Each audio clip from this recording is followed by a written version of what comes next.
Welcome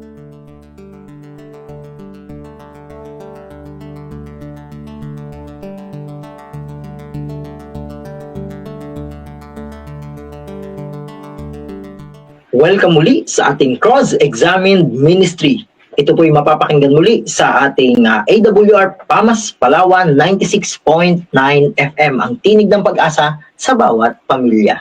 Ito po, baka may magtanong, anong oras yan sa radyo? Baka kasi may nakikinig na dito, around Brooks Point, Palawan, ay ito po, mapapakinggan po ang programang Cross-Examined sa ganap na 7 hanggang 8:15 ng gabi. Yan po. Tuwing linggo lang po siya natin mapapakinggan. Kaya po, muli, iniimbatahan ko po kayo na buksan ang inyong Biblia kung meron po kayong Biblia sa inyong mga tahanan.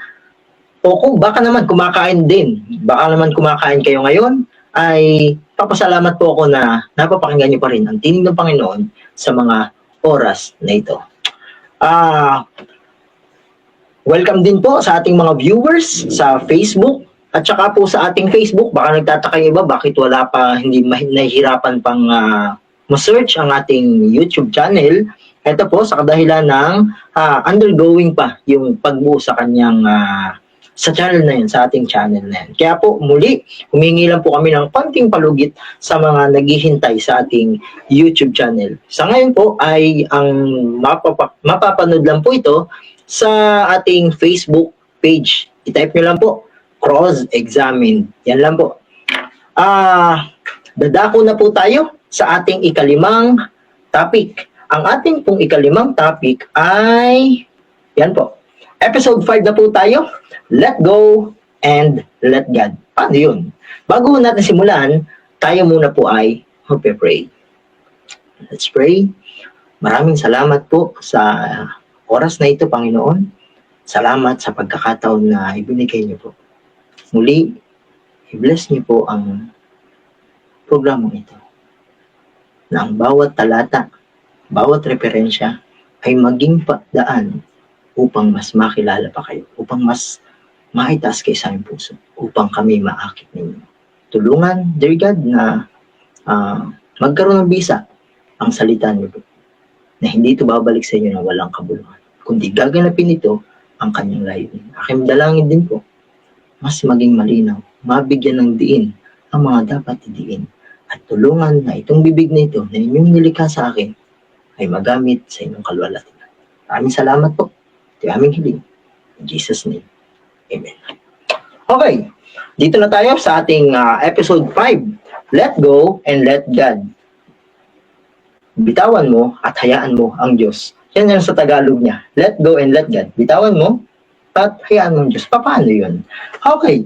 Nakita na natin na ang salita ay malikain. Yan po yun sa atin sa episode 4, yung creative word. Nakita na natin kung gaano siya malikain. At nakita natin na ang pagtubos at saka ang paglikha, iisa lang ang ginamit na kapangyarihan. Salita. Ibig sabihin po, kung itataas si Kristo sa lahat ng pahina ng kasulatan, ang pang-akit din niya ay, syempre, pag-ibig niya, pero ang malikhaing salita niya. Para makita natin, para tayo ay makasiguro na siya ay tagapagligtas dahil siya ay lumikha din. Kaya ngayon, ang ating i-address na issue ay ito. Bakit nga naman? Kung malikhain pala ang salita, bakit marami naman nagbabasa, pero nakakalungkot na hindi nakikita sa buhay? Marami ang magagaling mag-aral ng Biblia, pero bakit mas maraming tao o mas maraming Kristiyano ang nagsasabing sila'y Kristiyano pero hindi makita sa kanilang buhay ang kapangyarihan? Malungkot yon, at hindi natin masisising mga taong tumitingin sa mga ganung taong na nagsasabi, nag-claim, nagpo-profess na sila'y Kristiyano. Pero tingnan natin talaga anong dahilan. Ano yung pinaka dahilan, bakit nga ba marami naman nakakabasa nito, pero kapag pag-uusapan na yung actuality, yung sa practical na buhay, ay hindi makita ang bisa nito. Anong dahilan? Marami pong dahilan. Ito man ay lihim na kasalanan, ito man ay dating pagkatao pa rin, pero ngayong gabi titignan natin yung isa lang na dahilan. Bakit nga ba nahihirapan ng taong tanggapin na ito ay makapangyarihan? Unahin po natin muna. Siguro, lagyan natin ng konting case study, pero maikling-maikling lang para magpatuloy lang tayo. Makita nyo lang po. Eto, syempre, wala na tayong ibang dapat balikan kundi ang Israel. Sabi ng Roma, ng aklat ng Roma, sa bayan ng Israel, ibinigay ang oracles, yung turo, orakulo ng Diyos, oracles of God, binigay sa kanila. Therefore, meron tayong dapat makita sa kanilang halimbawa na dapat tayong makakuha ng leksyon. O anong prinsipyo? Unahin natin yung sa bayan ng Israel. Ano ba yung problema? Bakit mas madaling basahin kaysa makita yung kapangyarihan ng malikain salita? Kung malikain yun, ba't parang hindi gumagana? May mga time kasi na hindi lang basta may mga time, kundi need nating i-address ang ganitong issue. Lalo na kapag mga tao natitisod ng kapwa niya tao. Example ay, galing-galing niya naman sa simbahan. Ang dami niyang alam na talata. Bakit siya ay mas, yung bang ganito, mas magagaling sa Bible ang nawawala pa sa pananampalataya? O di kaya naman ay nakakatisod sila ng kapwa. Bakit? Dapat ba natin silang sisihin o dapat natin tingnan yun sa liwanag ng Ebanghelyo yung ganung problema para masolusyonan din ng Ebanghelyo? Yan yung ating alamin. Okay, simulan natin sa mga Israelita o sa mga Hudyo. Okay, Exodus 24 verse 7 tayo. Ang salin na gagamitin natin ay ang Biblia. Yan po. Kung maalala ninyo, ginamit na natin, siguro yun ay sa episode 2. Sa episode 2 siguro natin siya ginamit, yung ang mga Israel ang tingin sa Diyos dahil nga hindi nila kilala ang Diyos. At yung ginamitan natin, how do you read? Kilala nilang Diyos bilang taskmaster. Ngayon, meron pang dagdag na larawan na titignan natin ito. Ito yung parang padalawang ginawa nilang pagbibigay ng pangako. Tingnan niyo po. Kanyang kinuha ang aklat ng tipan, which is, yun yung kasunduan ng Diyos ng tao nung sila ay nangako sa Exodus 19 verse 8. Ngayon, inulit lang. Tingnan po, kanyang kinuha ang aklat ng tipan, binasa sa pandinig ng bayan, ito si Moses ang gumawa, at kanilang sinabi, lahat ng sinabi ng Panginoon ay aming gagawin. Napansin niyo po, inulit na yung Exodus 19 verse 8, pero ngayon, dinagdagan dito sa 24 verse 7, at kami ay magiging masunurin. Napansin niyo, kung i-apply natin to the way tayo magbasa ng Bible, may mga pagkakataon na ganitong ginagawa natin. Pag tayo bumasa, ang unang nasa isipan natin na sa tingin ko ay nagiging harang kung paano napipigilan ang kapangyarihan ng salita ay ito. Number 1, pag binasa natin ang Biblia, gaya nila, nung narinig na nila yung aklat ng tipan, etong ginagawa natin. Iniisip natin, nabasa ko na to, ako pala ang pinagagawa dito. May mga time, ganun ang ating pag-iisip.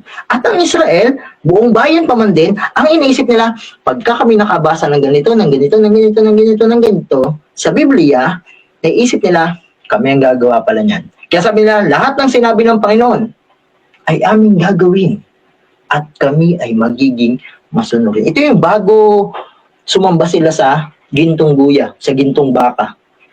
Bago sila sumamba doon. Alam nyo ba, itong verse 7, dapat basahin nyo rin siya sa, yung verse 7 ay patatlong ulit nilang pangako sa Panginoon. Kasi kung babasahin nyo, Exodus 24,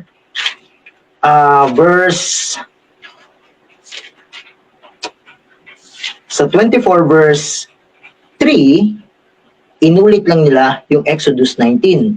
Pero dito sa verse 7 ng Exodus 24, patatlong beses. Ibig sabihin, una nangako sila. Tapos nung nagkulog-kulog at nagkidlat, nakakala nila ay papatayin sila ng Diyos, pagkatapos noon, nangako uli sila sa verse 3 ng Exodus 24.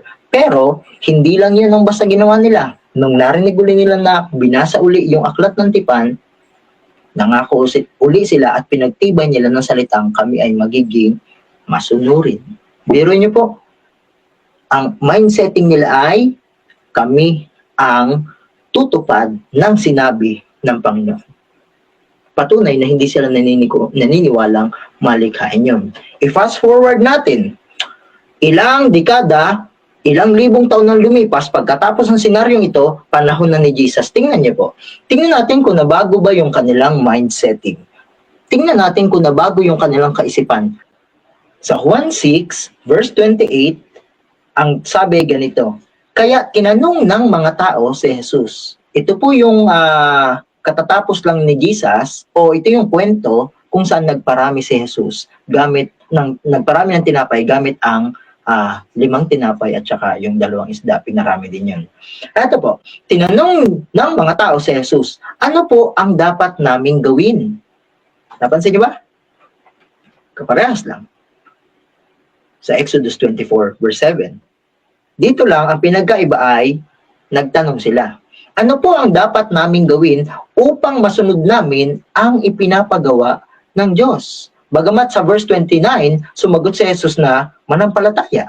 Pero, ano makukuha nating prinsipyo sa verse 28? Simple. Yung kaisipan ng mga sinaunang Israelita ay nakukuha pa rin ng mga Israelita sa panahon ni Jesus. Ano yung kaisipan? Akala ng marami ay sila ang tutupad ng sinasabi ng Panginoon. Akala natin, pag tayo nagbabasa ng Bible, itong kadalasan iniisip natin. At siguro meron yung dahilan.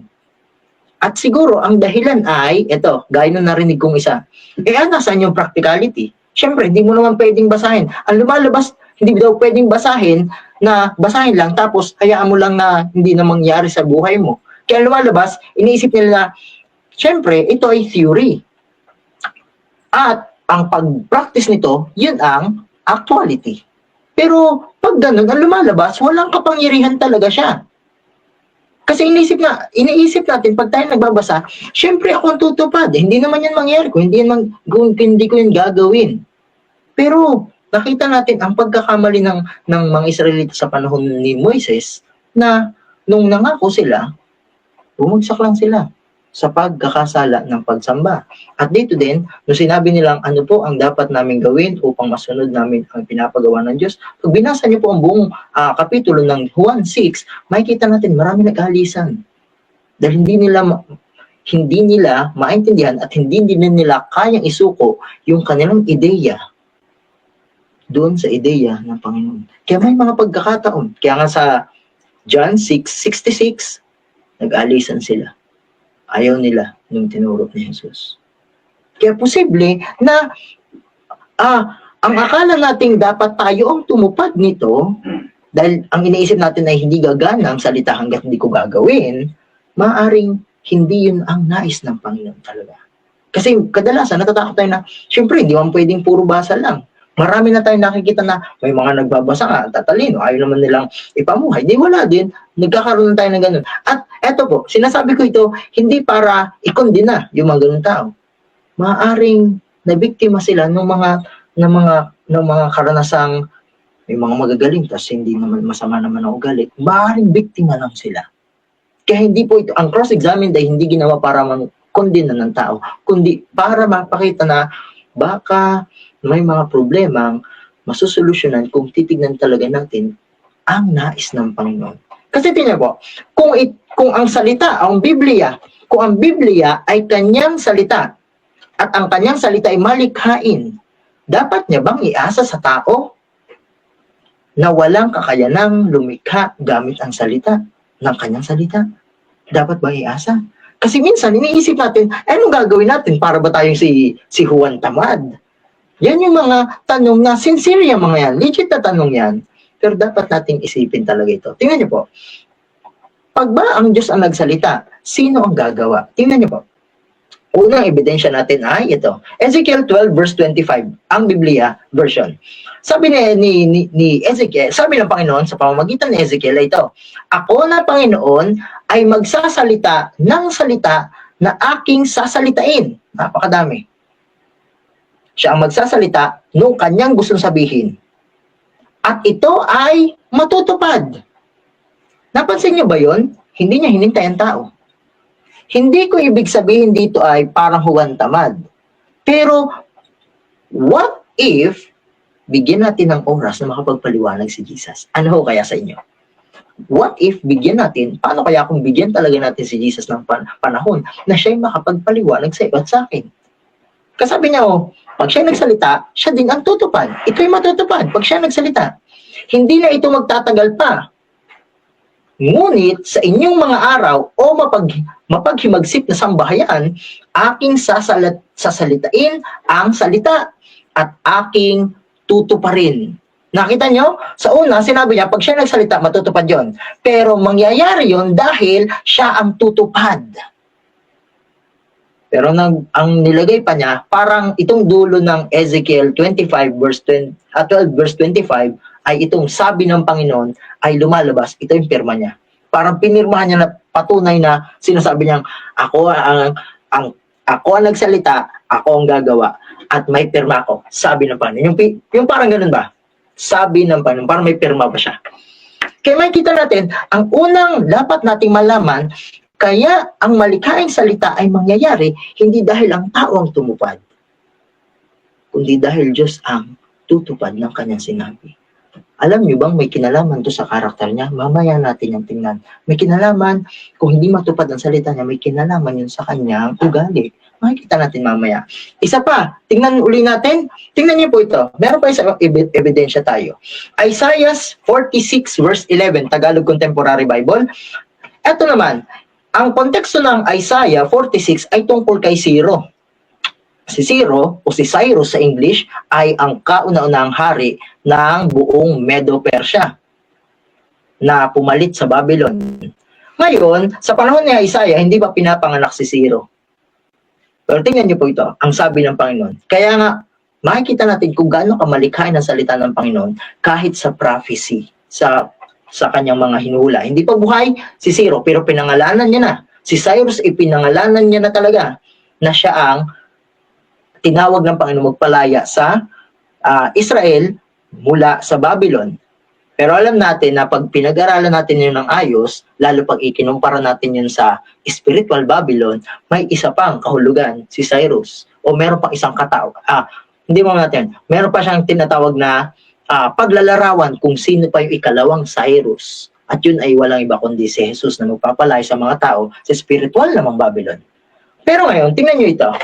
Tatawag ako ng isang tao mula sa silangan sa malayong lugar na tinutukoy niya ay ang Persya na mula sa silangan.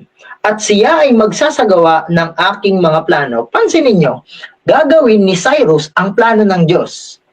Pero may tutulad ko siya sa isang ibong mandargit. Yun ang halimbawa ni Cyrus. Isasagawa ko ang aking sinabi at plinano. Pansinin niyo ang dalawang salita dito. Una, si Cyrus, ayon sa talata, ang gagawa ng plano ng Diyos.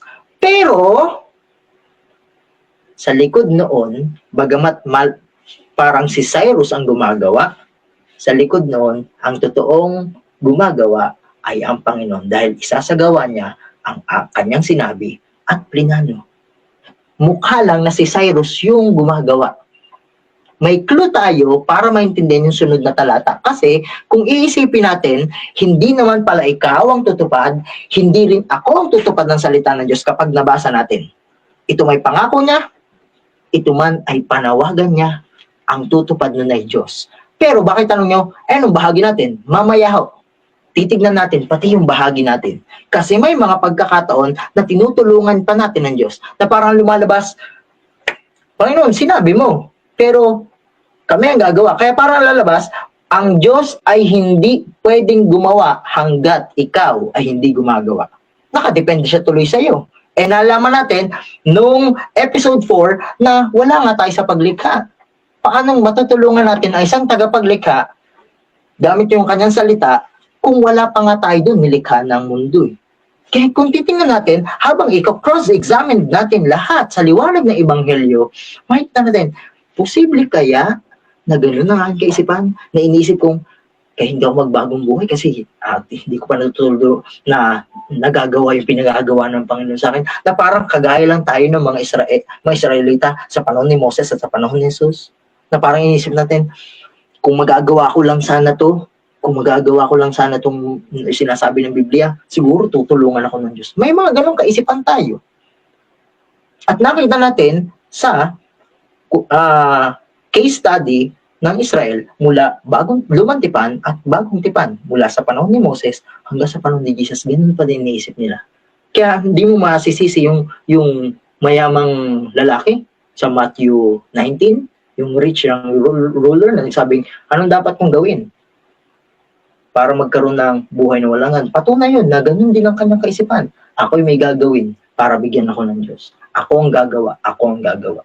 Pero papaano kung sinala natin sa liwanag ng Isaiah 46:11 at Ezekiel 12 verse 25? Paano? Kasi sabi niya, siya ang tutupad.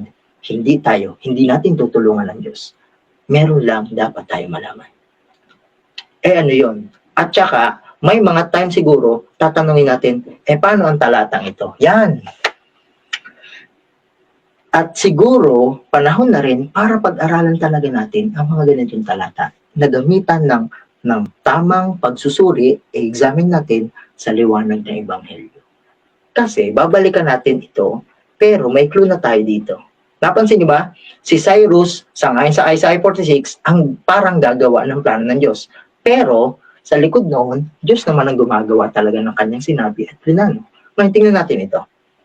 At least may clue na tayo dun sa liwanag na mababasa natin dito. Filipos 2, verse 12. Kung may mga Bible kayo, ang gagamitin kong salin ay ang Biblia Tagalog. Sabi dito, kaya nga, ito'y si Pablo na nakipag-usap sa mga Filipi, mga taga Philippians. Ngayon,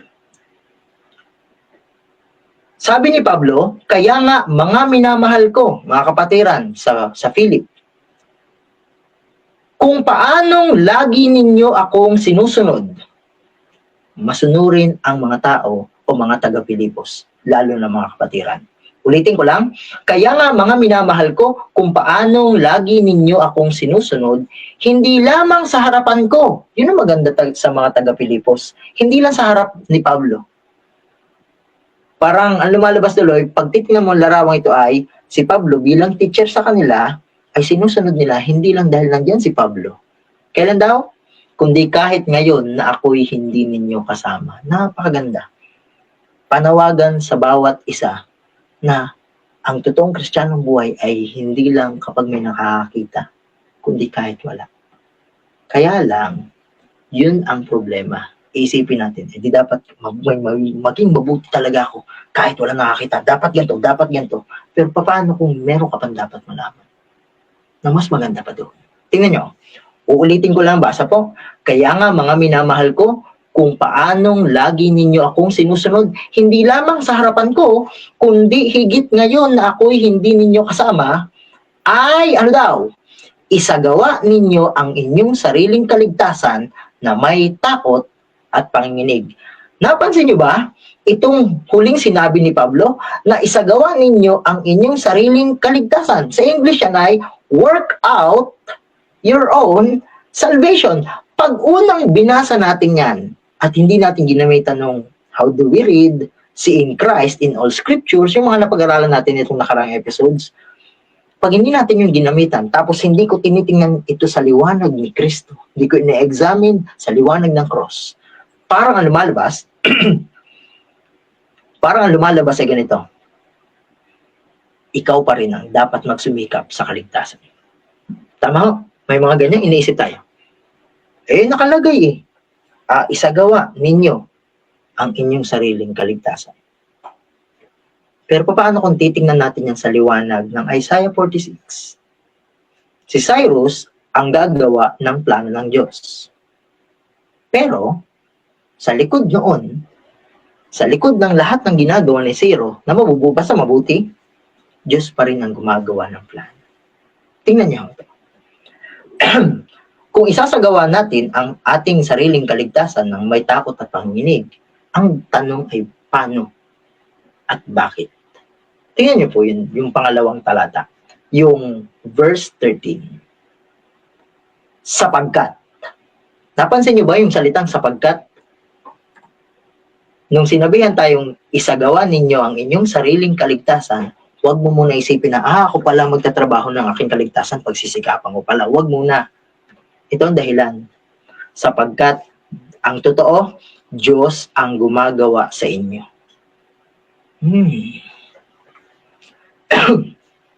Hindi pa rin pala ikaw. Kung sasabihin na iba, instrumento lang kasi ako. Posibleng tama ka, pero kung titingnan natin sa liwanag yun ng Ebanghelyo, lalo ng Galatia 2 verse 20, 2:20, nang sabi doon, hindi ako, kundi si Kristo. Bagaman ako'y buhay ngayon, literal. Ang totoo pala, eto, sapagkat Diyos ang gumagawa sa inyo, maging sa pagnanais. Pati yung kagustuhan mong gumawa ng mabuti, Diyos ang gumagawa nun, hindi talaga ikaw. Lalo na kapag tanggap mo ng hindi na ako nabubuhay, kundi si Kristo na. Tingnan niyo po, ulitin ko lang, sapagkat Diyos ang gumagawa sa inyo, maging sa pagnanais at sa paggawa para sa kanyang mabuting kalooban. Yung inaakala natin na yung mga mabubuti nating gawa ay tayo talaga yun, ang totoo pala, Diyos pa rin ang gumagawa nun, kagaya ng ginagawa ng Diyos kay Cyrus o kay Ciro. Kaya wala pa rin tayong pwedeng sabihin na, ako na, part ko na to. Hindi. Kahit yung iniisip mo na ikaw ang gagawa. Sabi ng verse 12, sa verse 13 ng Filipos 2, Diyos pala yung gumagawa. Na kahit yung pinakapagnanais mo, nais ko na talagang magbalik sa Diyos, Diyos pa rin ang gumagawa nun. Diyos pa rin. Hindi ikaw. Kasi kung tatanungin natin, ay paano mo natin masabi? Roma 7:18, sa aking sarili, sa makasalanan kong pagkatao, walang nakatirang mabuti. Verse 19, kung gusto kong gumawa, hindi ko magawa. Gusto ko yung tama, hindi ko magawa.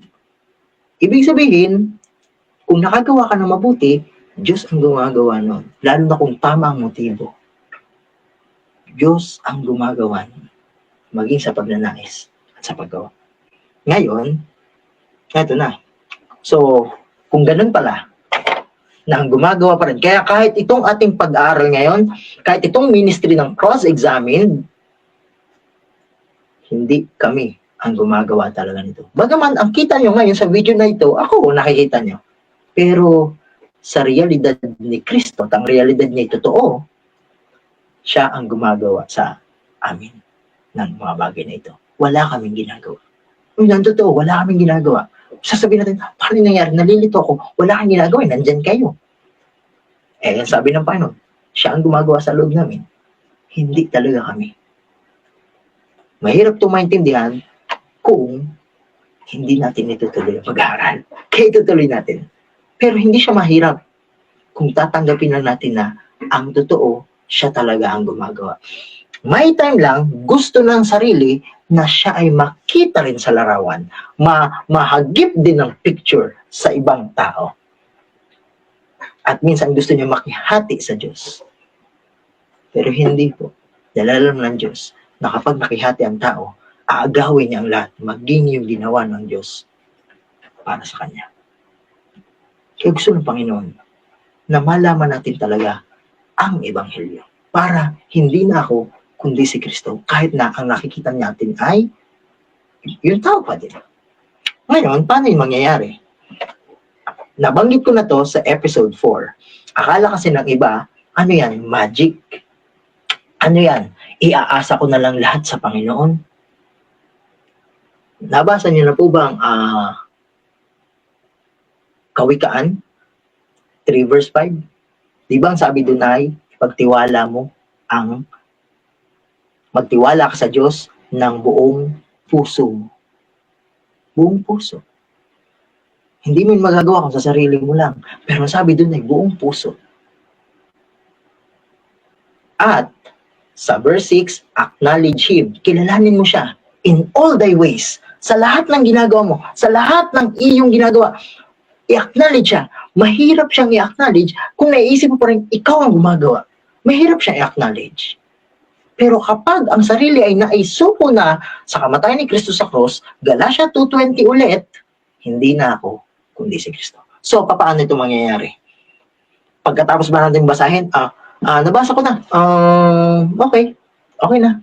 Wala na daw gagawin eh. Okay na. Ganun ba? Itong tinuturo ngayon ng ating napapag-aralan. Tingnan natin. Tingnan niyo po. Hinihikayat tayo ni Pablo na paano gumana ito sa atin. Paano ito gagana? Tingnan niyo po. Kung babasahin lang natin, babasahin natin tapos sasabihin natin, okay, wala na, wala mong dahang mangyayari. Kung gano'n ang mindsetting, yun ba talaga ang tinuturo ng Bible? Tingnan niyo ito. Colossus 3, verse 16. Ang gamit naman natin sa alin ay Magandang Balita Biblia version. Ito po ang sabi. Ang salita ni Kristo, syempre nandito yon at yun ang malikhain, ang salita ni Kristo ay allow, hayaan ninyong lubusang manatili sa inyong puso. Ano daw? Hayaan. Yan ay sa English ay let. Kaya ang title natin ngayon ay Let Go and Let God.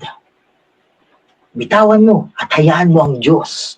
Bitawan mo ang paggawa ng sariling katwiran, sariling ideya. Hayaan mo ang Diyos ang gumawa. Pero dito, makikita natin, saan siya? Hayaan. Ang salita ni Kristo ay hayaan ninyong lubusang manatili sa inyo. Hindi lang basta mabasa natin, kundi mapayagan dito sa puso ko at sa puso nyo. Yun ang totoo. Pag nag-aaral tayo ng Biblia, ang inisip kasi na iba dyan ay ito, sa buhay. Hindi o. Walang nakalagay doon ay sa buhay. Bagamat totoo namang magiging parte ng buhay. Pero nakalagay dito ay, ang salita ni Kristo ay hayaan ninyong lubusang manatili sa puso. Bakit? Hindi ba yan ang pinapagawa niya doon sa Exodus 19 verse 5, yung nakaraan natin, na sabi doon ay, yung palang tutuparin ang tipan, ay hindi tutuparin mo na parang ikaw ang gagawa, kundi panghawakan ang pangako. Tapos sabi pa dito, turuan ninyo at paalalahanan ang isa't isa ng may buong karunungan. Napansin nyo ba na ano ang dapat natin ituro at ipaalala sa bawat isang miyembro natin ng pamilya o miyembro ng iglesia o miyembro ng komunidad? Ang mapayagan, ang salita na tumira dito. Yun lang ang ating, kung tatawagin nyo itong bahagi, na kahit ang bahagi natin, nakita natin sa Pilipos, gawa pa rin ng Diyos yun, kahit yung bahagi na natin, ang pagpayag, ang nais lang ng Diyos sa atin. Kasi nandun yun lang yung ating malayang pagpili. Kasi tatanungin na ba, ano tayo, mga robot? Hindi ho. May kalayaan tayong pumili. Pero ang kalayaan na yun ay simple. Kalayaang payagan ang salita o gagawin mo pa rin ang sarili mong gawa. Kasi dalawa lang ang pagpipilian mo eh.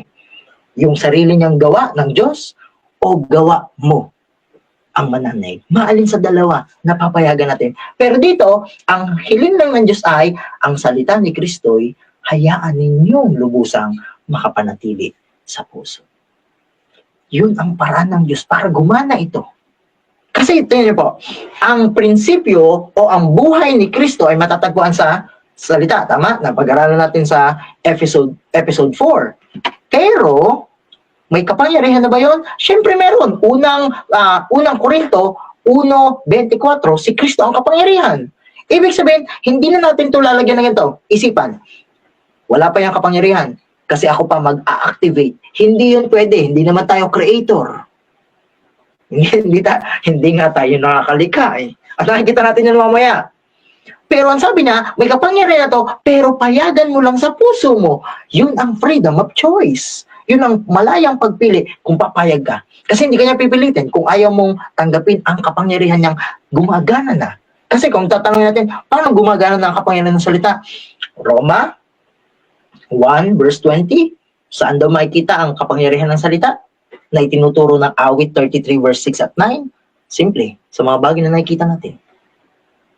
Hindi gusto ni Jesus na tayo nakahang para saan ba makikita ang kapangyarihan ng salita? Hindi, meron. Ang damo. Kapangyarihan ng salita yun, tumubo, sabi pa nga ng Panginoon eh, magkaroon. Eh puro yun, let. Sa kanyang paglikha, puro yung let. Kung mabasahin natin sa English, yung salitang magkaroon ng liwanag, magkaroon ng bituin, yun ay lahat ng salita ay let. Simpleng pumayag lang na nag-exist yung mga bagay na yun. Pero sa atin na intelligent being, isa lang ang kanyang pakiusap. Hayaan natin. Hayaan. At ito po, yung word na salitang let, alam nyo ba, yung let na yun o hayaan, yan po ay laging kasama ng salitang amen. Pag tinignan nyo po yan sa original, yung salitang let ay kasama na agad dun sa salitang hayaan ninyong lubusang manatili. Nandun agad. Parang lumalabas po sa Greek niya, nung tinignan ko po yung Greek ay ganito, yung word na let at yung salitang dwell. Kung sa English po ito titingnan, kasi sa English, let the word of Christ dwell in you richly. Yung salitang dwell at saka yung salitang let, iisa lang sa Griegong pananalita na sinulat naman, na ito'y sinulat sa Griegong salita. Iisa lang sila. Ibig sabihin, pag pinayagan mo o ang salita, ganito lalabas, yun ay nawa. Kasi tingnan niyo po, yung salitang amen ay siya nawa. Kaya kung ililista natin, magiging ganito. Let, at ang ibig sabihin ng let ay amen, at ang ibig sabihin ng amen ay nawa. At kapag tinignan natin, ano ibig sabihin ng nawa sa Tagalog? O anong kahulugan ng katagang siya nawa? Diba, yung salitang yon ay nangangahulugang mangyari nawa ang iyong sinabi. Kasi sa aklat ng Deuteronomy, laging sinasabihan ng mga tao, hayaan ng mga tao magsalita ng amen sa mga sinasabi ng Diyos.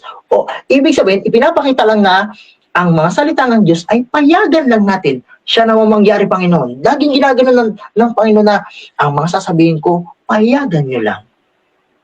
Hindi niya sinabi na ang mga sinabi ko, kayo ang tutupad. Kasi walang pag-asa sa sarili. Wala. At kung titingnan po natin ito sa kung hindi ko lang siya nailagay dito sa ano din. Pero nakalagay sa salin ng Efeso 4 verse 31, pagsasalin ng ang dating Biblia 1905, ang sabi ganito, ang lahat ng kapaitan, bitterness, at kagalitan, at pagkakaalit, at kadaldalan, at panglilibak ay mga alis nawa. Pag tinignan natin sa English, let yon. Let all bitterness. Yung nawa at saka yung let ay iisa. Ibig sabihin, makikita natin ang pagpayag ay parang pagsasalita lang ng siya nawa, Panginoon, mangyari nawa sa akin yan. Kapag nagsalita ang Panginoon, isa lang ang response ng taong binago ni Kristo. Siya nawa, Panginoon, mangyari nawa yung sinabi mo sa akin. Dahil nagtitiwala ang ganun. Naniniwala siyang gagawa ang salita. Naniniwala siyang Diyos ang gagawa. Kaya ang response niya, siya nawa, Panginoon, mangyari nawa. Siyempre, sasabihin ng iba, ay di puro ganun na lang, puro ganun. Tingnan mulit natin kung ano ibig sabihin na yung salitang siya nawa ang gagawa. Tingnan talaga natin. Paano siya mapayagan? Paano i-let go and let God? Paano siya papayagan? Tingnan niyo po ito. Pagka ginamitan ko po yan, ang gagawin po natin yan ay gamitan din natin ng English. Kasi, ang let at amen, kailangan din natin makita sa isang talata. Tingnan niyo po ito. Ginamit ko ang Psalms 106. English po ito. Sa mga parang naisip, bakit nag-English na itong kapatid? Maganda pag Tagalog. Wait lang ho, itatagalog ko rin naman ho ito. Sa Psalms 106, verse 48 ng King James Version, ganito nakalagay, Blessed be the Lord God of Israel from everlasting to everlasting. Pagpalain nawa ang Diyos ang Panginoong Diyos ng Israel mula sa walang hanggan sa walang hanggan. Pero, ito yung English, and let all the people say, Amen. Praise ye the Lord. Napansin nyo, yung let at saka yung amen sa isang talata? Pag binasa nyo sa Tagalog, parang wala lang. Pag sa Tagalog, sasabihin lang doon ay, magsalita ang lahat ng tao ng amen. Pero yun ay mukhang invitation sa English. Let all. Hayaan ng mga tao magsalita ng amen. Kaya kung titignan natin ito, lumalabas na ang pagsasalita ng amin ay isang confirmation na naniniwala kang gagawin ng Diyos ang kanyang sinabi. O kaya sa mas malinaw na paraan o na pananalita, yun ay pananalita ng naniniwala. Paano? Yung naniniwalang gagawa ang malikaing salita. Kung pumayag lang Israel that time, na isulat sana, hindi sa bato, kundi na isulat sana ng Panginoon ang kautusan dito. Ano ba pangako ng Diyos? Di ba gagawin silang mga pare? Banal na bansa? Saan mababasa? Exodus 19 verse 6. Pagkatapos ng salwing, kung pinanghawakan nyo lang ang aking dipan, ang sabi niya, magiging kayo'y akin. Tapos pag binasa sa 6, mababasa natin doon na kayo'y magiging maharlikang makapari. Royal priesthood. Eh di ba yung ginamit ni Pedro uli? Bakit? Yun pa rin ang plano ng Diyos na gawin ang bansa niya o ang kanyang nalabing iglesia bilang isang makalangit o maharlikang pari. Dahil yun ang gusto ng Panginoon na gagawin ng isang bansa na ipangaral ang Ebanghelyo. Kahit sa panahon nila, gusto na ng Panginoon mangaral sila ng Ebanghelyo, pero makakapangaralan sila kung panghahawakan ng pangako. Pero nagpanghawakan ba nila? Hindi. Sinabi nila, baka iniisip nito. Kaya nga gagamitan dapat talaga ng how do we read, kasi iniisip nila, yun ang sinabi, pinapagawa sa atin, dapat gawin natin. Kaya nangako sila. Pero hindi naman pinapagawa ng Panginoon. At makikita natin, simple lang pinapagawa ng Panginoon. Hayaan mo lang, huwag mong labanan. Huwag nating labanan ang gagawin ng malikaing salita sa puso mo. Kaya nga sabi dito, hayaang lubusan. Hindi lang basta manatili.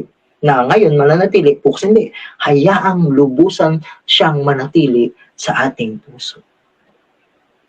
Kaya nga, tingnan niyo po ito. Meron pa isa. Tinagalog ko lang to. Itong Jeremiah 28 verse 6 ay labanan o story. Ang context nito ay story ng labanan ng mga false prophet, mga peking propeta, laban sa nag-iisang propeta na tunay, si Jeremiah. Jeremiah 26 verse 6, ang sabi, kasi sa verse 5, nagsalita yung false prophet na iuwi na daw ang Israel sa pabalik sa Babylon. Pero totoo, nakita na ni Jeremiah na hindi, matatalo pa nga sila. Mabibihag talaga sila. Pero, sa verse 6, nagsabi ng ganito si Jeremiah. At sinabi ni Propeta Jeremiah as response, bilang tugon, dun sa verse 5 na sinabi, bagamat peke yung hula ng peking propeta, nagsabi pa rin siya, Amen! Napansin niyo? Tumugon pa rin siya. Gayon nawa ang gawin ng Panginoon. Napansin nyo, ang salitang amin ay pagpayag na siya ang gagawa. Pero dito, bagamat alam ni Jeremiah na hindi mangyayari, pero sinabi niya yung salitang amen para kung talagang totoo yun, sabi ni Jeremiah, kung babasahin lang natin, kung totoo yun, di mangyari. Kung ang parang sinasabi ni Jeremiah sa false prophet, kung totoong babalik agad sila dito sa Jerusalem, di mangyari. Anong ginagawa ni Jeremiah? Ipinapakita sa atin ang prinsipyo ng amen, kaya hindi lang ito basta sa simbahan nagsabi tayong amen, amen. Hindi ka naman pala sang-ayon. Hindi ka naman naniniwala. Imposible. Hindi pwedeng magsalita ng amen na hindi tayo sang-ayon dun sa ating sinang-ayunan. Dito, sumaayon si Propeta Jeremiah, kung totoo yung sinabi mo at sa Panginoon yan, di mangyari. Pero alam natin na hindi nga mangyayari. Sabi pa nga dito, pagtiubayin nawa ng Panginoon, yun may nawa, ang iyong mga salita na iyong ipinapahayag at ibalik sa lugar na ito mula sa Babylonia ang mga kagamitan ng bahay ng Panginoon dahil nakuhanan na sila nung unang atake ng Babylonia at ang lahat ng bihag.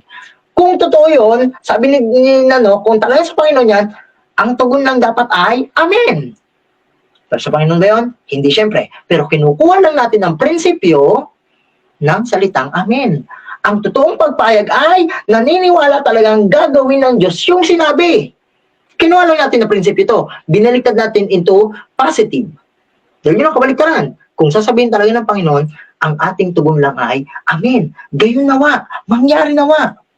Na kapag nabasa natin ang Biblia at nagsabi sa atin na Example, awit 55 verse 22 na ibigay mo lahat ng pasanin mo sa Panginoon.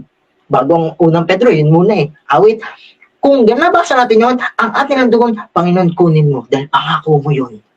Panginoon, hindi ko alam kung paano mo gagawin, pero ikaw ay manlilikha at hindi ka pwedeng magbago.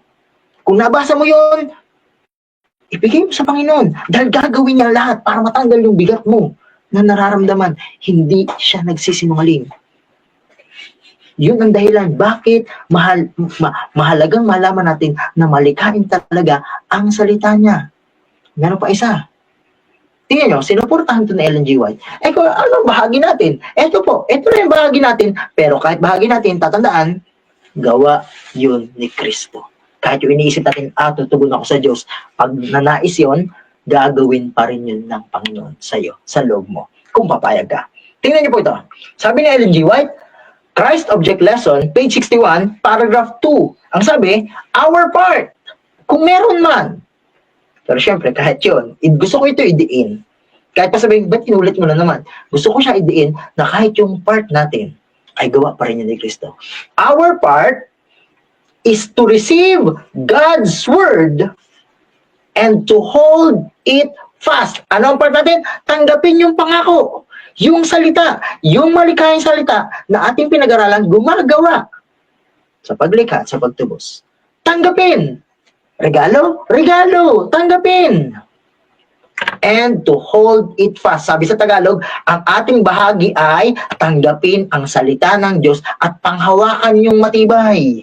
Panghawakan. Ito ang hinihiling ng Panginoon noong sa Exodus 19. Panghawakan yung pangako ko. Kasi kung tatanungin natin, sino ba ang unang nabigyan ng tipan? Di ba si Abraham? Di ba ang una niyang ginawa ay pinagtrabahuan niya ang batang magpapatuloy ng bilhin niya at ang nangyari si Ismael? Pero yun ba ang plano ng Diyos? Hindi. Sabi niya, ako ang gagawa. Gumawa ba ang salita? Oo. Kita natin, Ismael. At pinatunayan ng Panginoon na hindi niya kailangan ng tulong ng tao kasi nung si Abraham at si Sarah ay sobrang tanda na, saka pa lang dumating ang bata na si Isaac. Kaya ng Panginoon gumawa at kaya nilagay sa Roma para ipakita na ebidensya yun na gumagawa talaga ang salita. Hindi na siya basta salita na, kaya nga nasabi natin, ang salita ng Diyos ay hindi patay na letra, kundi buhay na prinsipyo. Buhay. Kaya doon papasok, gumaganda na uli ang pag-cross-examine ng Bible. Pero sabi pa dito, and to hold it fast, yielding ourselves fully to its control. Pagpayag na ang sarili ay hindi gagawa, kundi ang salita ang gagawa. Yielding, pagsuko ng sarili na yun ang gagawa. Yun ang ating bahagi lang. Pumayag lang tayo. Pag sinabi ng Panginoon na, akong gagawa, hindi ikaw, pumayag ka. Anong part natin? Huwag nating hadlangan. Huwag nating hadlangan. Yun lang ang pinakamagandang part na pwede ibigay sa tao. Pero even yung part na yun, ay hindi yun sa'yo. Gawa yun ni Kristo. Sa iyo, ibinigay. Pinapayagan lang natin. Sa English nga, manifesting. Sabi pa dito, pagka daw pumayag tayo na yun ang gagawa sa atin, and its purpose, yung kanyang layunin ng salita, in us will be accomplished. Paano nasabi ni Eleanor ito? Di ba nabasa na natin yung Isaiah 55 verse 11 na ang salita ng Panginoon hindi babalik hanggat di niya natutupad yung layunin kung bakit siya pinadala. Yun ang paraan. Pinadala siya para siya ang gumawa at ang tao'y pumayag lang. Kaya let go and let God. Ngayon, kung tatanungin natin, ganit, ito ang dahilan bakit sa English, kung bakit sa English, nakalagay ganito, let this mind be in you, Pilipos 2:5. Mamaya tingnan natin uli yan. Let your light so shine. Let. Hindi yung pinaghirapan, hindi din sinabing magsumikap kang magliwanag. Hindi. Hayaan mong lumiwanag ang iyong ilaw. Hindi yung sinabi ng Panginoon magsumikap ka doon. Dahil kahit kailan, hindi ka magiging ilaw kung hindi si Kristo ang ilaw na nasa iyo. Let the word, yun nga yung sa Colossus, let the word dwell in you richly. Pati yun. Ano pa? Makikita pa natin? Let all bitterness, yun yung binanggit ko sa Efeso 4:31. Papansinin nyo, lahat yun ay ginamitan ng let. Payagan. Bitawan mo na ang paggawa ng sarili mong katwiran. Kasi kapag gumawa ka na mabuti, ano lumalabas palagi? Masama. Pipilitin kong magsimba, pero ilang Sabado lang lumipas, parang tinatamad ulit ako. Kasi hindi mo kaya. Pipilitin kong mag-devotional, hindi mo kaya. Pipilitin kong mag-pray, lagi 7-7, pero dumadating yung tampayo ko na mag-pray. Bakit hinahayaan ng Panginoon na dumanas tayo ng ganun? Para ba pahirapan? Hindi. Para mas ma-realize natin, malaman natin, kailangan siyang gumawa sa akin. Kailangan siya. Ngayon, bakit siyang gagawa? Tingnan nyo. Ito ang dahilan. Lahat ng sinasabi ng Panginoon ay may dahilan. Tatandaan natin to. Hindi pwedeng wala. Kung papayagan ko siyang gumawa sa aking buhay, at sasabihin kong, Panginoon, kung gagawa ka sa akin, ang una kong tanong ay, bakit ikaw ang gagawa? Tingnan niyo po itong talatang ito. Filipos 4 verse 19. Magandang balita Biblia ulit. Gamitin natin. Sabi dito, at buhat sa hindi na mauubos na kayamanan ng Diyos, hindi mauubos ang kayamanan ng Diyos. At buhat doon, galing doon, ano daw? Ibibigay niya ang lahat ng inyong kailangan. Parang ito yung echo ng ikalawang Pedro 1 verse 3. Na sa kapangyarihan ng Diyos ay nandun na yung kailangan natin para mamuhay ng may kabanalan. Parang ganyan. Kung makikita natin dito, pag sa English to, ng Philippians 4:19, my God shall supply all our needs according to His riches in Christ Jesus. Dito, makikita natin na ang Diyos pala ang magsusupply. Ang iniisip na iba sa talatang ito, pag hindi pa natin kino-cross-examine sa liwanag ng Ebanghelyo, sasabihin nila, temporal lang yan. Kasi ang context niyan ay yung mga temporal na bagay na ibibigay ng Panginoon. Totoo yun. Kaya nga sabi ni Pablo sa verse 11, natuto na ako makontento sa mga bagay na meron ako. Totoo yun. Pero pag nilagay mo sa mas malaking konteksto, hindi lang temporal lang kayang bigay ng Diyos. Especially, lalong-lalo na, ito ang kaya niyang supplyan, ang spiritual na pangangailangan. Yun ang kaya niya. Hindi lang temporal. Kung yun ang temporal lang kaya niya, bakit si Jesus punong-puno sa spiritual?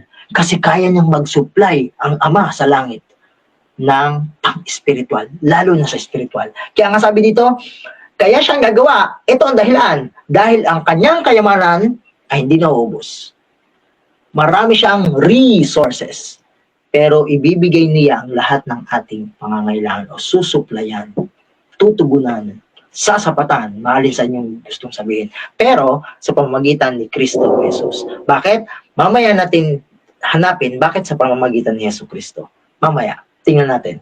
Pero, kung tatanungin na natin, ibig sabihin, ang pinaka-formula para ang salita ay laging gumawa sa atin ay ito. Let God. Let go. Hayaan mong Diyos ang gumawa, huwag mong labanan. Yun ang formula. Ang formula ito hindi theory, hindi teorya, kundi ito ang living practicality. Ang buhay na praktikalidad. Ito yung mismo. Pag pumayag ka.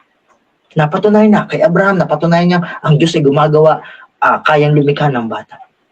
Salita niya.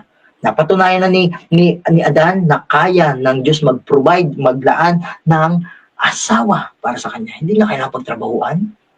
At kung hindi ka naniniwala, tingnan niyo na lang yung kwento. Kasi minsan sasabihin na iba, ay di ibig sabihin, hindi na lang ako magsusumikap na humanap. Siyempre, ako yung gagawa. Pero pinakita, kayo na lang, kayo mag-usap ni Jesus. Kasi pwede niya, Panginoon, paano yun? Ako na lang gagawa. Ikaw baka hindi wala ka ma-supply. And sabi niya, hindi mabuti sa tao. Sa lalaki, na mag-isa. Pangako niya yun. Kaya, kung alam niya yun, ibig sabihin, susuplayan kanya rin. Minsan lang, nawawalan tayo ng pananampalataya. Kaya nawawalan ng pananampalataya dahil ang sarili ay nabubuhay, hindi si Kristo sa iyo. Tingnan niyo po. Kung paano yung mangyayari sa practical. Paano susuplayan ako ng Diyos? Ngayon, para malaman natin yung susuplayan, hanap tayo ng problema, ng kakulangan. Kasi ang supply ay maitutugon lang sa kulang. Tama? Yung ibibigay niya ay ibibigay niya dun sa ating pangangailangan. Ibig sabihin, ang ating aalamin ngayon ay yung ating mga pangangailangan. Bigyan ko kayo. Naghanda ako dito ng konting mga cases na meron tayong pangangailangan. Unang-una na dun ay, paano kung wala tayong kapayapaan? Isa yan sa pangangailangan ng tao.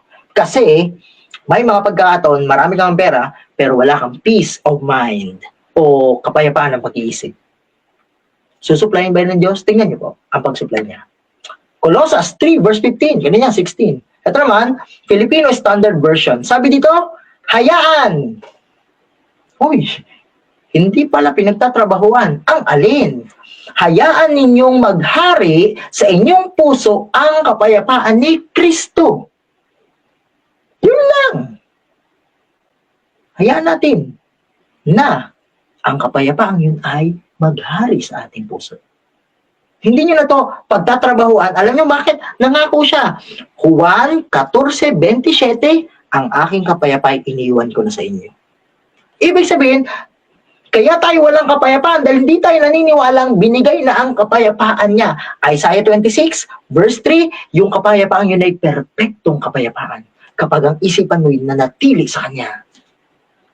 Perfecto yun. Kaya sabi dito, hayaan ninyong maghari sa inyong puso ang kapayapaan ni Kristo na siyang dahilan kaya tinawag kayo sa isang katawan at kayo'y maging mapagpasalamat. Paano maging mapagpasalamat?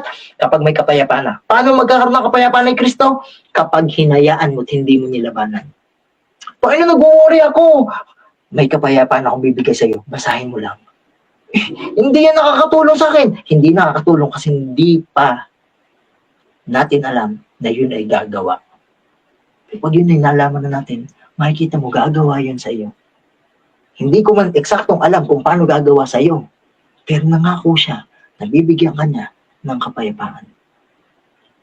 Hindi siya nagsisinungaling. Hindi siya nagbibiro. Isa pa, lagyan ulit natin ng pangangailangan. Eto, siguro na runasan nyo na ito. Hindi mapigilan ng dila. Pagsisinungaling man o mapanakit na pananalita. Or gawin nating nagchichismis, nagmamarites. Posible na hindi natin napipigilan.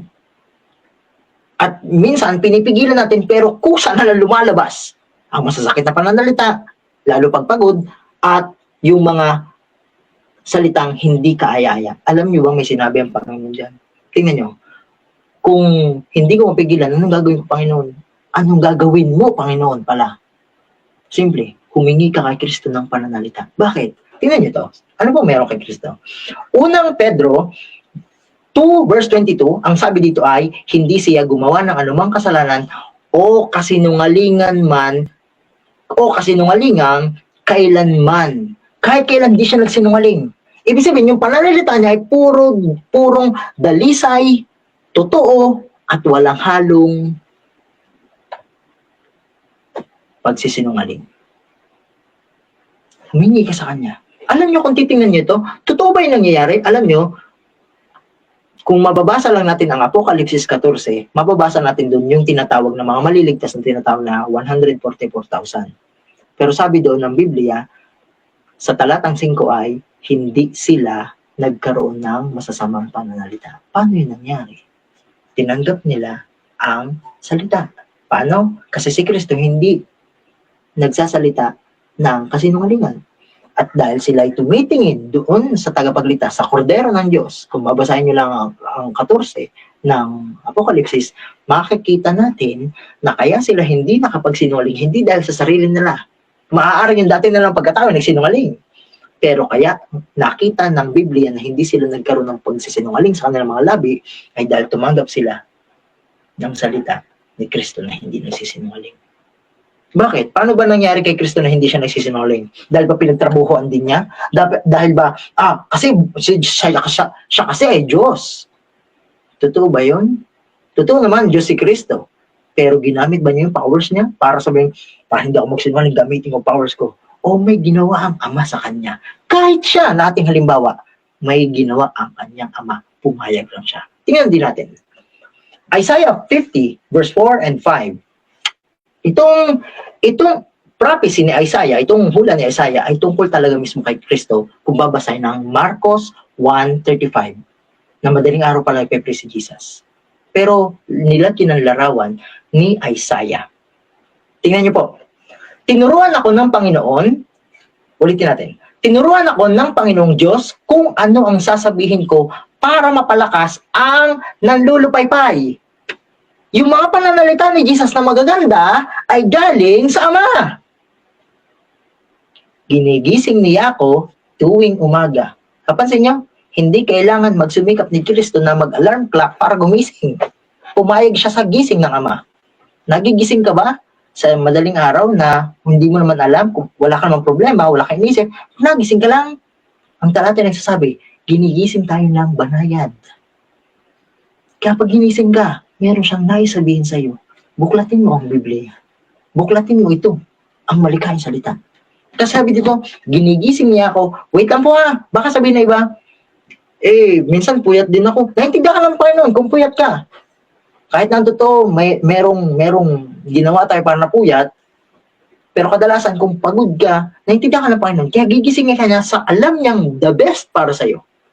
Kung papayag ka lang, kung papayag ka, let go and let God. Ginigising niya ako tuwing umaga para pakinggan ang ituturo niya sa akin, which is salita niya.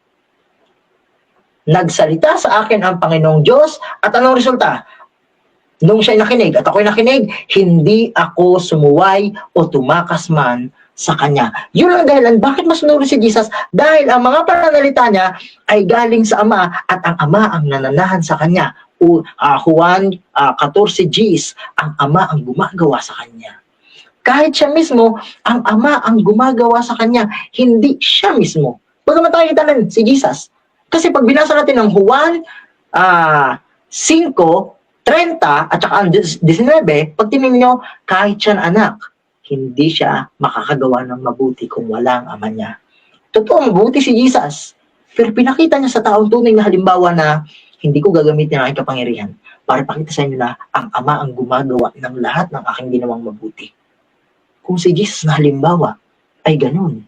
Kaya nga matatawag siyang Ama ng pananampalataya din. Siya ang pinaka-author and finisher dahil siya nagpakita kung paano manampalataya ng lubusan sa salita. Sa salita. At yun ang pinakita niya sa atin.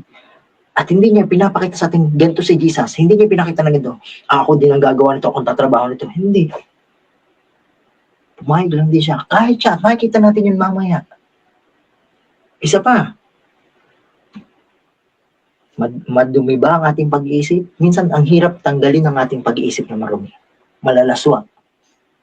Pero tingnan nyo, ang pangako ni Jesus, magkaroon kayo sa inyo ng ganitong pag-iisip na nakay Kristo Jesus din naman. Madumi ba ang pag-iisip mo? Naisip mo bang hindi ako makapokus ba? Lagi kung ano-anong karumihan ang naiisip ko. Kung ano-anong kalaswaan ang naisip ko. Naintindihan ni Jesus. Kaya nga sabi niya, magkaroon kayo. Alam niyo yung word na magkaroon? Di ba yan yung sa Genesis? Magkaroon ng liwanag. Kung paano ginawa niya yung ganun din ang bibigay sa iyo. Nung sinabi niya itong salitang magkaroon kayo, patunay na sinasabi niya kung paano liwanag na lumitaw, ganun lang din ang gagawin ng salita. Magkaroon kayo sa inyong isip ng ganitong isipan. Kung papayag ka, magkakaroon ka at this moment. Panginoon, wala akong mas mabuting isipan. Alam ko, sabi ng Panginoon, magkaroon kayo sa inyo ng ganitong pag-iisip na nakay Kristo din naman. Yun ang paraan para yung malalaswang pag-iisip ay hindi na lumabas. Kaya nga, mas matutupad sa atin ang sinabi ng Job na hindi na siya titingin ng may pagnanasa. Dahil iba na yung pag-iisip niya. Kaya tanong natin, ano bang klaseng pag-iisip itong pag-iisip ni Jesus? Tingnan niyo po. Siyempre, isipan din niya ng Diyos. Jeremiah 29 verse 11. Alam kong sinasaulo na ito ng marami.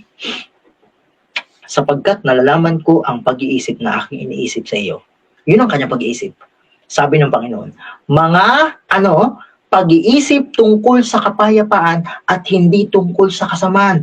Yung pag-iisip ni Jesus na ibibigay sa iyo kung papayag ka ay pawang pag-iisip tungkol sa kapayapaan, hindi sa kasamaan. Ibig sabihin, kung masama ang ating isipan, ang ating hilingin ay ang kaisipan ni Kristo na walang kasamaan, negative man. Dahil din sa pagtahan o paninirahan ng Ama sa puso niya, sa pagpayag lang din niya. Kung siya'y pumayag, tayo pa kaya hindi papayag? Kung siya'y pumayag na gumawa ang Ama sa kanya, bakit tayo ayaw natin pumayag? At alam niyo, dahilan ba tayo natin pumayag? Dahil nananaig pa rin ang sarili. Kaya nga dapat siyang maisama sa kamatayan sa krus o maisuko. Kasi ang kaisipan niya ay tungkol sa kapayapaan mo. Kaya may mga pagkakataon inisip natin, parang hirap isuko sa Panginoon lahat.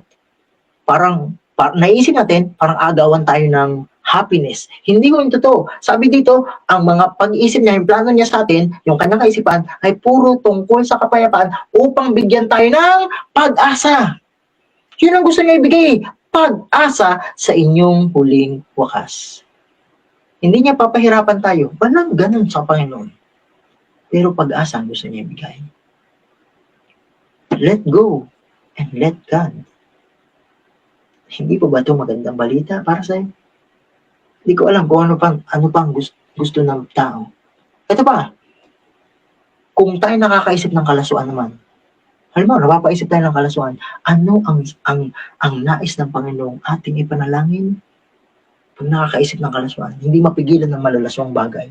Tingnan niyo po, si David, bakit si David ang aking pipiliin? Kasi siya nakagawa ng malaswang bagay. Tingnan niyo, nagamit na natin doon noong episode 4. Pero tingnan niyo, ang hiling lang niya, nung siya nakagawa ng malaswang bagay, ilikha niyo ako.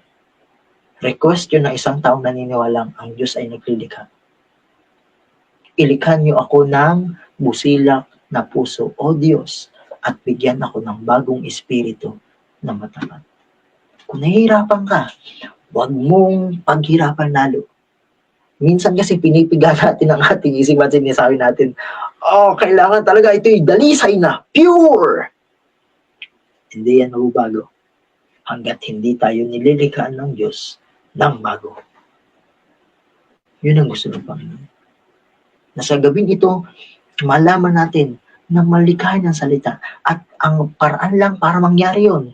Bagamat malikhain na siya bago pa natin payagan, ay payagan pa rin natin. Yun ang totoong pagtanggap sa salita dahil dun mag-work ang freedom mo. Papayag ka ba? O hindi? Paano ito? May mga tao din, ang hirap magpatawad eh. May mga ganon. Susuplayan din yan ng Diyos. Tingnan niyo po. Kung nahihirapan tayong magpatawad, kahit na nabasa na natin sa Biblia, magpatawaran kayo sa isa't isa gaya ni Kristo na nagpapatawad sa atin. Sa ating loob kasi pag binasa yan, madali lang kasi magsabi sa inyo. Nararanasan yun ng mga tao, at posibleng ikaw na nanonood ay nararanasan mo din yun. Dahil naranasan ko rin yun.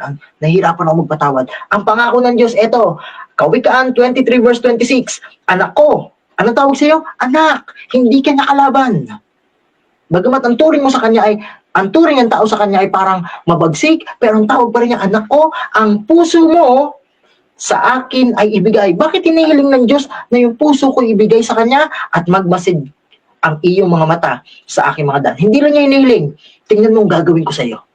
Pag isinuko mo yung puso mo, tingnan mo kung anong gagawin ko sa iyo. Ako ang gagawa. Tingnan niyo kung bakit. Bakit niya hinihiling? Ezekiel 36 verse 26, ang sabi ay, bibigyan ko kayo ng bagong puso. Kung gagamitin natin sa pangaraw ng panalita, ganito ang lalabas. Akin na yung iyong puso. Bakit, Panginoon? Kasi bibigyan kita bago. Yung puso mo yan, Jeremiah 17 verse 9, malala na yan. Hindi na magbabago. Hindi na magpapatawad. Ano ba yung meron sa puso ko? Tingnan nyo, ulitin ko ang basa. Bibigyan ko kayo ng bagong puso, ibig sabihin luma yung sayo, at lalagyan ko ng bagong espiritu. Kung bagong espiritu yung nasa bagong puso na yon, ibig sabihin, yung doon na lumang espiritu ay espiritu ng dating pagkatao, which is espiritu ni Satanas. Yung nandito ay banal na espiritu. Sa Diyos yun. tingnan nyo, lalagyan ko kayo ng bagong espiritu sa loob nyo. Aking aalisin ang batong puso. Yung pusong yun, kaya mahirap magpatawad ay dahil bato. Yun ang dahilan ba't sinulat ni Jesus ang 10 utos sa bato para pakitang, gusto nyo bang doon ko lang isulat sa bato na hindi buhay? Bagat ginamit ng Panginoong ilustrasyon yun dahil ipinapakita na ganun katigas ang puso ng tao na gusto niyang paghirapan ang kaligtasan. Bakit natin pinaghihirapan ang kaligtasan? Kung nagsabi naman ng Panginoon, my yoke is easy. Ang pamatok ng Diyos ay magaan. Hindi siya pahirap. Pero kailangan lang natin mabagong pag-iisip na, Panginoon, hindi pa pala kita kilala. Tingnan niyo po, aking aalisin ang inyong batong puso at bibigyan ko kayo ng pusong laman. Napansin niyo ba na lahat ay puro siya ang gagawa? Bibigyan ko, lalagyan ko, aking aalisin, aking bibigyan kayo. Bagamat tinihiling niya dito na yung puso mo ibigay, pero siya pa rin ang mag-aalis nun kung papayag ka dahil let go and let God. At gumagana yun dahil hindi siya nagsisinungaling. Kaya papansinin natin, itong lahat, kung papansinin natin, lahat ito kayang supplyan ng Diyos. Panginoon, nag-struggle ako sa sigarilyo. Panginoon, nag-struggle ako sa mga makamundong laro, sa cellphone. Handa akong mag-supply ng kailangan mo para yan ay matalo. Para yan ay maiwaksi. Kasi hindi siya nagsisinungaling. At alam niyo kung bakit? Pwede mong pagkatiwalaan ang salita na siyang gagawa. Kung papayag ka lang ilagay ito dito. Kung papayag ka lang, aking alisin, aking bibigyan kayo, gagawin niya lahat. Napansin niyo yung talata? Gagawin niya. Pero bakit? At bakit niya yun nagagawa? Tingnan niyo po itong huling talata, ang mga huling talata na ating babasahin.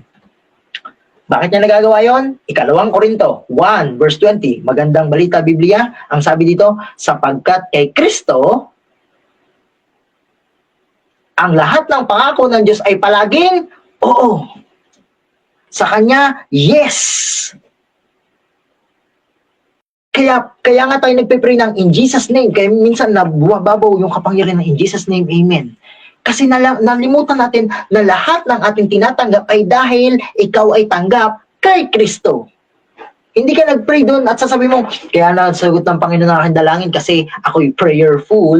Hindi po yun totoo. Ang totoo, kaya nasagot ang panalangin mo, sapagkat kay Kristo, ang lahat ng pangako ng Diyos na nandito sa 66 books ng Biblia ay yes.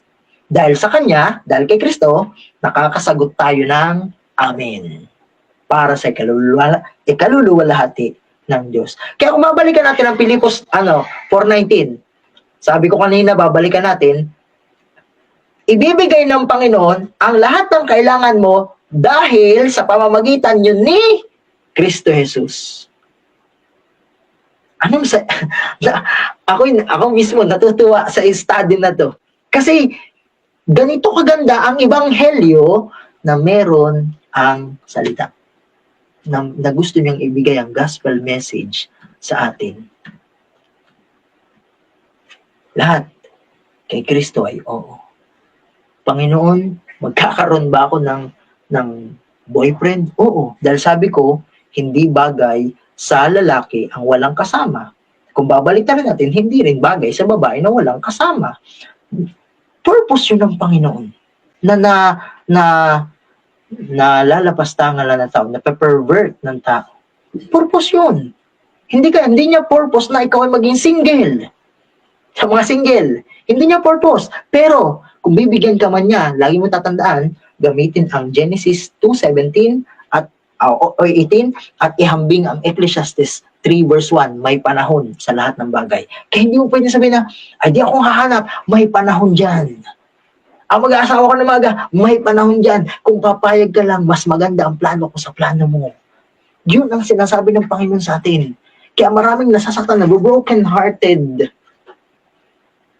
Dahil nauuna sila sa plano ng Diyos.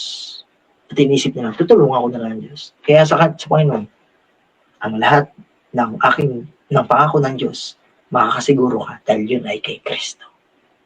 Isa pa, tingnan nyo, bakit ka makakasiguro na gagawa talaga ang Diyos? Eto po, itong Roma 4:17 ay kwento ni Abraham.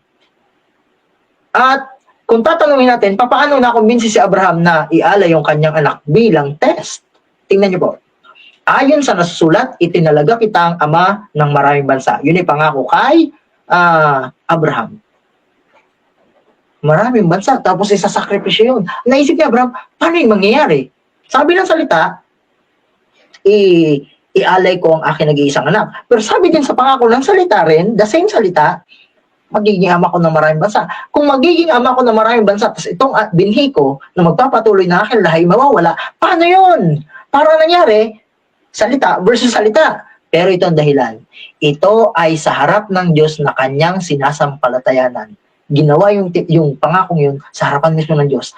Na ano yung Diyos na yun? Na bumubuhay ng mga patay. Yun ang naisip ni Abraham para sabihin, kahit mamatay ito, mabubuhay din ito dahil ang ebidensya ay si Kristo. Diba sabi ni Jesus sa unang Juan 8, nakita na ni Abraham ang aking araw, aking panahon.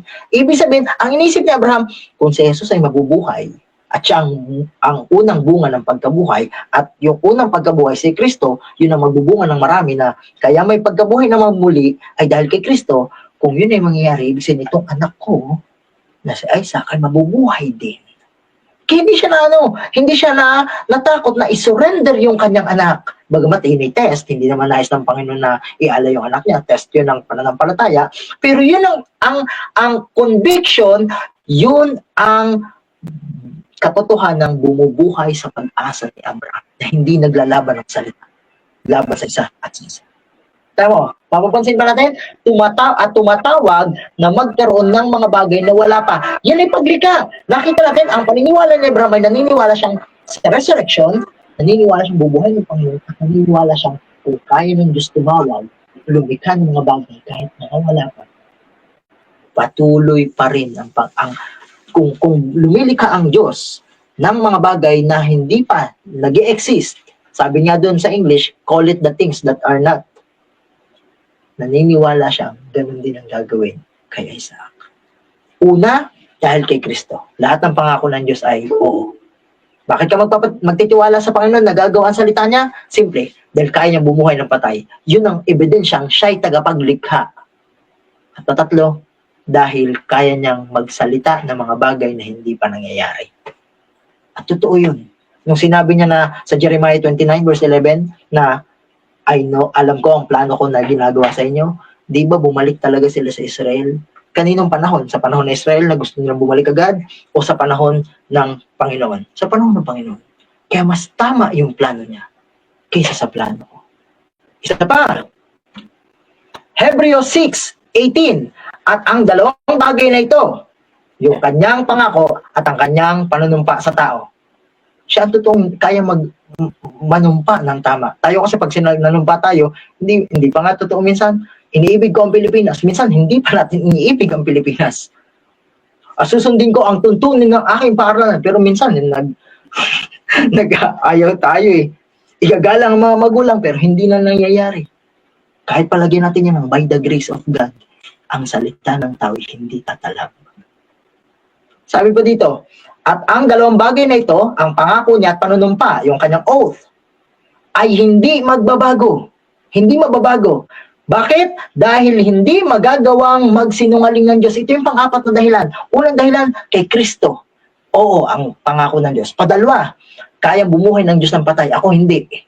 Kaya makakasigurado ka na malikain ang salita. Pangatlo, kayang tumawag sa mga bagay na hindi pa nangyayari. At pangapat, hindi siya nagsisinungaling. Sabi ko kanina, kapag tayo hindi naniniwala na gagawa siya, naapektuhan ng kanyang karakter. Pag hindi nangyari ang kanyang sinabi, sabi ko kanina nung una ating pag-aral, kung hindi gagawa ang kanyang salita, maapektuhan ng kanyang ugali. Alam niyo bakit? Pag hindi gumana ang kanyang salita, lalabas siya ay sinungaling. Pero hindi yung totoo. Kasi sabi dito, dahil hindi magagawang magsinungaling ng Diyos. Pag siya nangako, hindi siya nagsisinungaling. Kasi ang palatandaan ay yung kanyang pangako at panunumpa. Kaya, sabi dito, tayong mga nagpakalinga sa Kanya, nagpa-care sa Kanya, ay may matibay na pag-asang pinanghahawakan na gagawin niya ang ipinangako niya sa atin. Maaaring ang struggle mo ay, ang tagal ko na Panginoon naghihintay, wala pa rin akong maging asawa. Maaaring yun ang struggle mo. Maaaring ang struggle mo ay, nahihirapan ako magpatawad. Maaaring yung struggle mo ay, nahihirapan akong labanan ng mga sikretong kasalanan. Maaaring yun ang mga struggle mo. Pero ang sabi niya, kung malalaman mo lang ang pangako niya na gumagawa talaga ang salita niya, tayong mga nagpakalinga sa Kanya ay may matibay na pag-asa. Di ba lagi sinasabi, ang tinig ng pag-asa sa bawat pamilya, ito ang pag-asa, ang malikhaing salita niya. Kung papayag ka na siya ang gumawa, hindi ikaw. Yun lang. Tingnan mo to. Si Moses mismo alam ito. Kung meron ng mga manunulat ng Biblia na alam ang malikhaing salita, si Moses na dahil siya nauna. Siya nagsulat ng Genesis, di ba? Tingnan niyo po. Bilang, Numbers to sa English. Bilang 23 verse 19, Tagalog Contemporary Bible, ang sabi dito, ang Diyos ay hindi tao. Ano ibig sabihin niya dito? Ulitin ko na basa. Ang Diyos ay hindi tao na magsisinungaling. Yun ang totoo. Pag tayo ang tao na nangako, lalo halimbawa, nanliligaw isang lalaki sa isang babae, susungkitin ko ang buwan. Nagawa niya ba yun? Hindi nga. Ay bibigay ko ang lahat-lahat ng karangyaan sa mundo. Si Satanas nangako pero hindi rin niya kayang gawin. Kaya alam ni Jesus yun. Na binubula lang siya. Ang Diyos ay hindi tao na magsisinungaling o magbago ng kanyang isipan. Kung mahal ka niya, hindi nagbabago kahit ikay nagbumagsak sa kasalanan, bagaman ayaw niya sa kasalanan na ginawa natin. Pero hindi nagbabago ang pag-ibig ng Diyos. Lalo na ang pangako niya. Ang totoo, tao ang lumalayo. Nagsasabi ba siya? Sabi ba dito sa sa talata? Nagsasabi ba siya ng hindi niya ginagawa? Nangangako ba siya ng hindi niya tinutupad? Saan sa Biblia na nangako siya at hindi niya tinupad? Isa na lang bagay hindi dumadating, di ba second coming, ikalawang pagparito? Pero kung nangyari na yung marami niyang pangako, paano pa kaya ito na hindi matutupad? Matutupad itong dadating siya talaga dyan sa alapaap ng mga langit. Dadating siya. Kung noon nangako siya, hindi siya kayang sirain ang kanyang sinabi. Dahil ang kanyang sinabi ay integridad ng kanyang ugali. Kaya hindi pwede na magsasalita siya tapos hindi niya tutuparin ang ugali niya maapektuhan. Siyempre, kasuhan siya ni Satanas. Kaya makikita natin, tingnan niyo to. Nag-comment di ba sabi ko gagamit tayo ng Adventist Pioneer. Adventist Pioneer. Ito po, nag-comment ang isang Adventist Pioneer, ito ang pangalan nito, A.T. Jones, sa kanyang aklat na Lessons on Faith, page 18. Ito, si A.T. Jones po ay isang Adventist na dating sundalo na naging Adventist. Tapos, isa siya sa mga nag-advocate ng religious liberty o yung kalayaang pangrelihiyon. Pero sabi niya dito sa kanyang aklat na Lessons on Faith, man may speak, pwede magsalita rin ng tao, but there is no power in his words to perform the things spoken. Pero pag sinabi ng tao, pag sinabi ko, ito ay maging black, maging pink, ano gagawin ko? Gagawin ko ito. If the thing is to be accomplished, kung gagawin ko talagang maging pink ito, ano gagawin ko? Which he has spoken, the man must do something in addition to speaking the word. Kung ang tao magsasalita, ganito gagawin niya. Maging pink ka, kukuha siya ng pintura. Bakit maging pink? O kaya tatanggalin niya to at papalitan na lang ng wallpaper na pink. Pero sabi ni Jones dito, not so the word of God.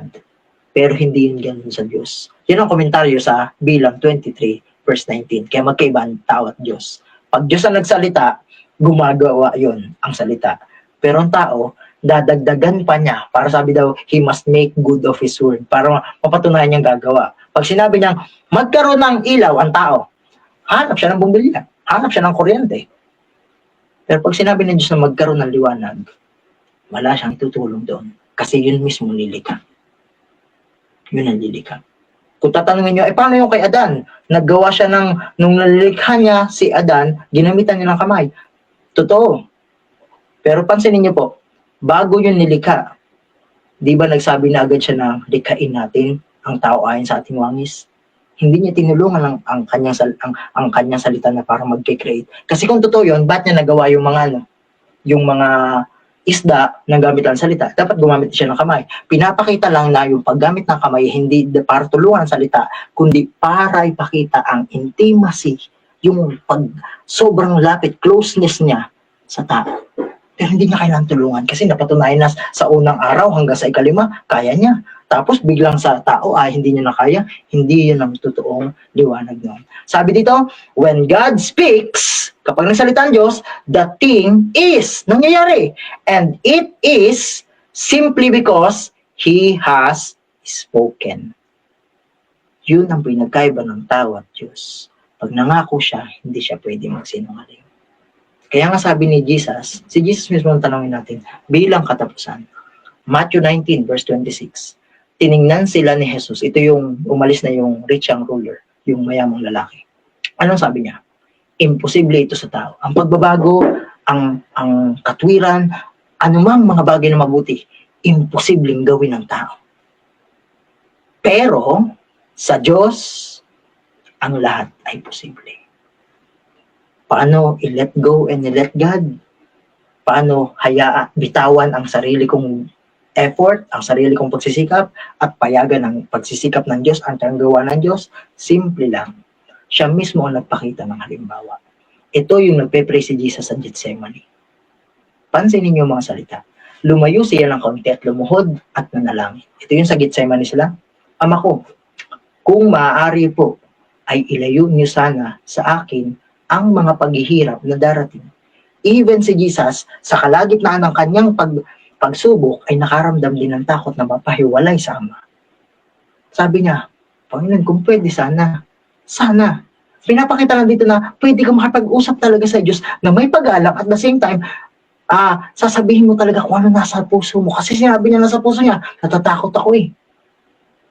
Pwede sana ilayo mo, Ama, ang paghihirap na darating, pero nilagyan niya ng pampatibay. Ano yun? Ngunit hindi ang kalooban ko. Hindi ang gusto ko, Panginoon. Ang gusto ko, ilayo mo to sa akin. Pero hindi ang kalooban ko ang masunod, kundi ang kalooban niyo. Kung Galasya ang babasahin, hindi ako. Hindi yung gusto ko, kundi yung gusto ni Kristo kung siya ititira sa akin. Mga kapatid, mga kaibigan, mga kapag-asa, tingnan natin ang malikaing salita sa liwanag ng buhay ni Jesus. Sa buhay ni Jesus, pumayag lang siya. Let go and let God.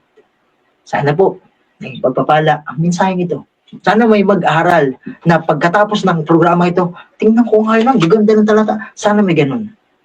Yun lamang ang magpapasigla sa iyo at sa akin na nag-aaral ng Biblia, na makilala pa si Jesus ng buong buo sa bawat pages na handa kang i-cross-examine na yan.